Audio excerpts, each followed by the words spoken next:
Syntec numérique, une année 2016 très dynamique. Je vous rappelle que le secteur du numérique, c'est plus de 50 milliards de chiffre d'affaires, 52 milliards d'euros. Syntec numérique, c'est 1800 adhérents, c'est à peu près 80% de la profession. C'est un secteur dont on ne dit jamais assez qu'il est devant l'aéronautique et qu'il est devant la pharmacie, en termes de taille, de poids économique.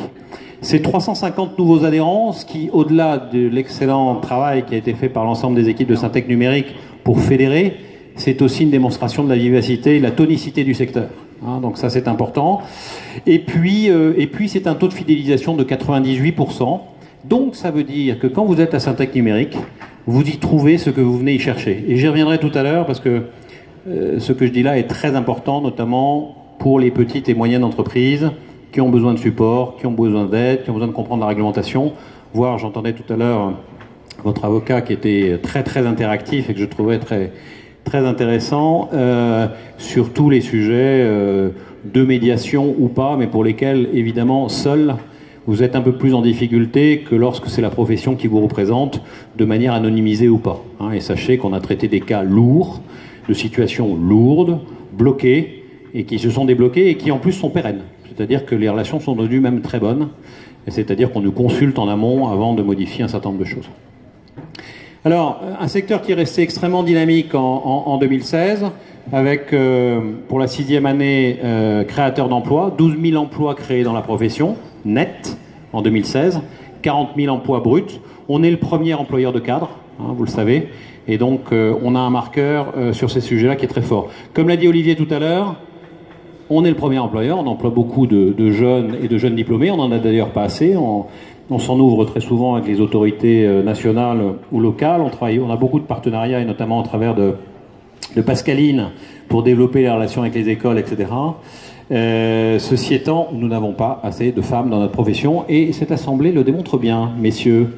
Donc faites venir dans le numérique un certain nombre de femmes qui trouveront de quoi s'épanouir et puis apporter leur énergie.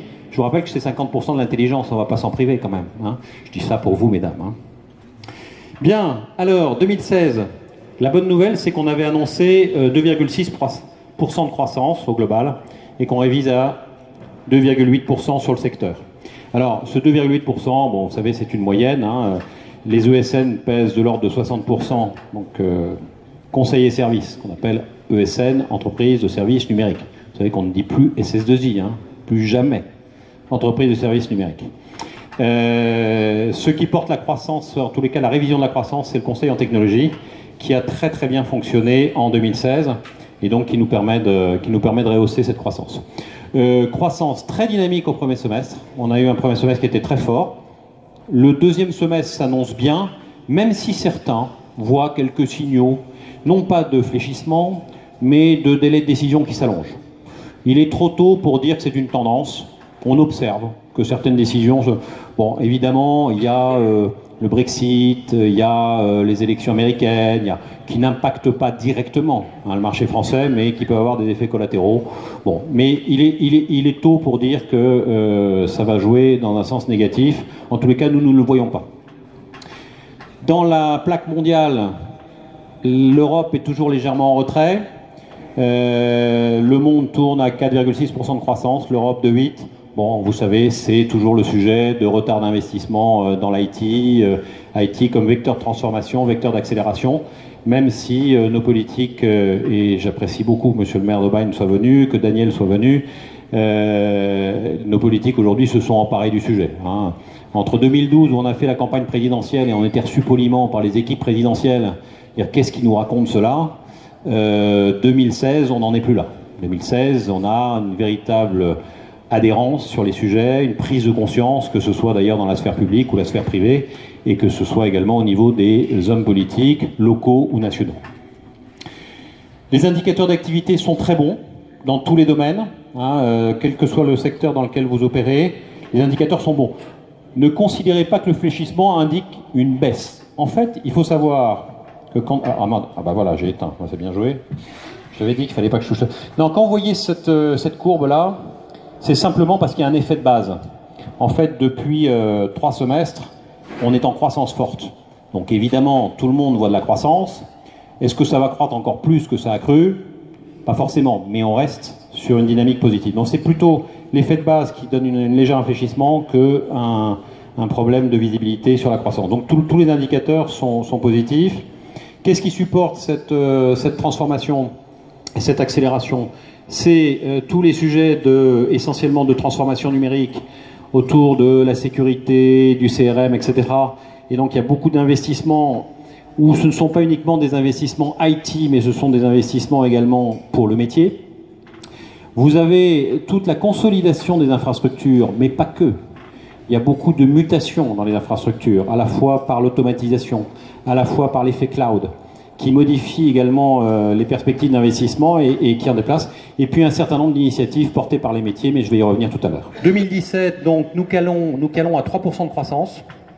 Et vous voyez que l'ensemble des acteurs du secteur sont en croissance. Conseil et technologie fera mieux. Conseil et services devrait tourner aux alentours de 2,6%. Et l'édition de logiciels, très bon indicateur pour tous les intégrateurs et acteurs du monde des ESN qui sont dans la salle. Quand vous vendez le logiciel, derrière, il y a de l'intégration.